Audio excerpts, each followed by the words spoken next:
For Josh Christopher and Marcus Bagley, this season is about more than just a basketball. They're here to leave a legacy. Next season, you can catch Glenn and Dana Shough wearing a split jersey between the Oregon Ducks for Tyler and the NAU Lumberjacks for Brady. Chris Paul is front and center on the mural, rocking an HBCU hoodie. To his right, you've got head coach Monty Williams and teammate Javon Carter. To the left, you've got Skylar Diggins of the Phoenix Mercury and Breonna Taylor wearing a Black Lives Matter shirt. The local artists who were part of this project wanted one thing: to spark a conversation with the bristles of their brush. My hand in the mural. For Bobby Hurley's squad, you can look at the 1 of 18 from beyond the arc, or being out-rebounded by 20 rebounds in this game. But on the court, outside of the X's and O's, it's the energy and the lack of heart that is most alarming for Bobby Hurley. ASU football opens their season this Saturday at USC at 10 a.m., so set your alarm clocks for a marquee Pac-12 matchup. The Trojans come into the season favored to win the Pac-12 South, but don't tell that to Herm Edwards and his squad. They have had more time to practice due to different COVID regulations between the states of Arizona and California. Herm Edwards has been crushing it the last couple years building up that football program, but not a lot of people nationally are talking about Bobby Hurley and the ASU men's basketball team.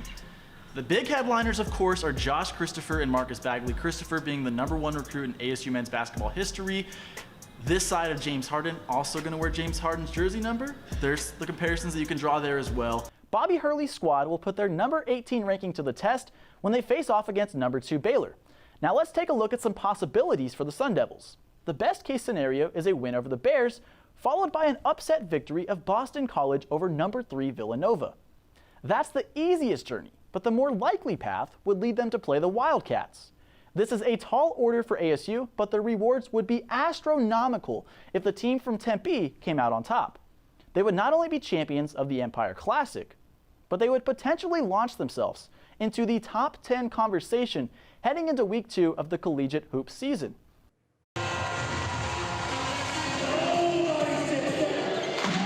GCU is allowing 900 on-campus students to attend home basketball games, which is an increase from the original 250 they allowed during the first 2 months of the season. Yeah, it's really cool to see the arena fill up a little more as the year's gone along. So this is the most we've had this year, and we've had a really good response, and it's been a really great way for the students to have a fun environment to come and just party with the Havocs. The decision to increase capacity to 13% was made because the number of active on-campus COVID cases is less than 1% of the on-campus student population. We're really excited, and as well as what he said about, the students have done a great job about, following all the protocols, so this is even possible.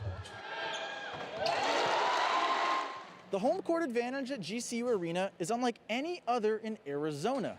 The fans can come out and have a great time, and the team can feed off the energy that the fans provide. It felt like a college basketball game. I know it's so cliche to say, but just so many games you watch on TV or you're in just don't feel like, a true basketball game. And that's as close to normal as I've seen or felt in a college basketball game all season. With the team in first place, GCU fans and students have a lot to be excited about. In Phoenix, Jordan Spurgeon, Cronkite News. We all make tough decisions every day, like what to eat for breakfast or where to go for a walk. And in football, coaches decide what play to call.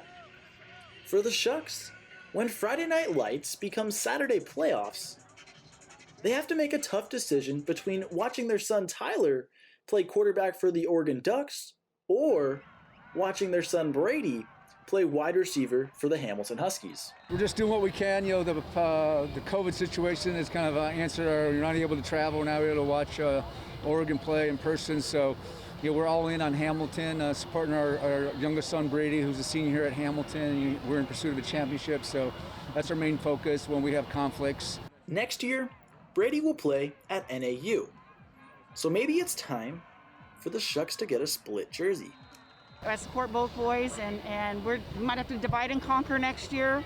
We'll see how it goes. We'll see how it goes. Yeah. Definitely. Fortunately, we're both in the western United States, so it should be manageable.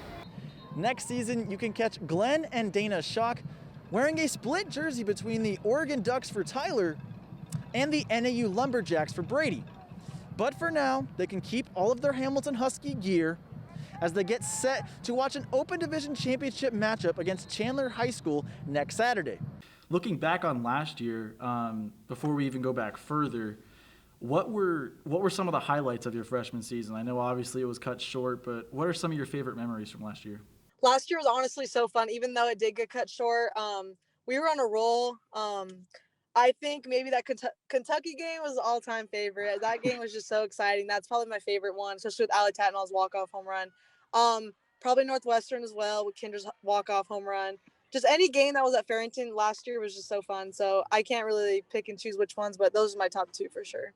Going back further, for you, what did it feel like going from Cactus to ASU? What was that adjustment like for you? It was a big jump. I mean, my club ball team, I played out of Tucson. So I was always so used to like driving like 2 hours to get to practice and then being there for like 3 hours and stuff like that. But it wasn't a huge jump just because my club coach prepared me very well for college ball. For you, you've kind of had to deal with media and cameras around you for a long time. How do you think you've handled that and sort of adjusted it and maybe embraced it over the years? I love it just because I'm like I can talk. I love to talk to people, but I believe that hard work pays off. So when I get interviewed, I feel honored because I'm like, oh, my hard work's paying off somehow. I'm getting interviewed, so I'm kind of used to it now. So. For you, you wear number 40. Is there any sort of significance behind that number? Like, what made you choose 40? Good question. No one has ever asked me this. My dad's nickname is 40. That's what they call him. So I was in club ball. I was number 27 because they didn't have 4, and my number was always 4. Cactus, I played 4. When I got into ASU, they're like, hey, like, you can pick whatever number. My dad was like, that'd be cool if you were 40 because, like, you represent me and everything. Because my dad's, like, my best friend. So I was like, yeah, that'd be super cool. Just add a 0 to my number. And, yeah, that's where 40 came from. Picture this, first home run this year. What's going to be the first dance? I don't know. I might do a little wax on, wax off, and then the forks up. That's always been my thing.